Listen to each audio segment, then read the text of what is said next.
তো গাইস, তোমরা এখন আমার স্ক্রিনে মূলত দেখতে পাচ্ছ আমার মাইনক্রাফটের সেটিং কিছুটা অন্যরকম। যেমন কি এইটা এইখানে, এটা এইখানে, এটা এইখানে। অ্যান্ড তোমরাও কি এরকম করতে চাও?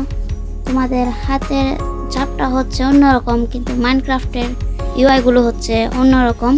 তো তোমরা এগুলা ফিক্স করতে পারবা, তাই চলে যাও সেটিংসে। অ্যান্ড এইখানে তোমরা টাচ কন্ট্রোলে যাও। হ্যাঁ, এখানে দেখতে পাচ্ছ তোমরা কাস্টমাইজেশন লেখা আছে। অ্যান্ড এইখানে তোমরা ক্লিক করো। অ্যান্ড এইখানে তোমরা সব কিছু নিজের ইচ্ছে মতো কাস্টমাইজ করতে পারবা।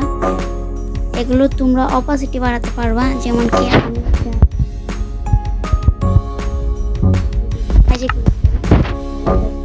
বড় ছোট করতে পারবো। দেখতে পাচ্ছ তোমরা। অ্যান্ড তোমরা যদি চাও অপাসিটি একটু কমাতে, যাতে ভিডিও অনেক সুন্দর হয়, তাহলে তোমরা এখান থেকে অপাসিটি কমিয়ে দিতে পারো।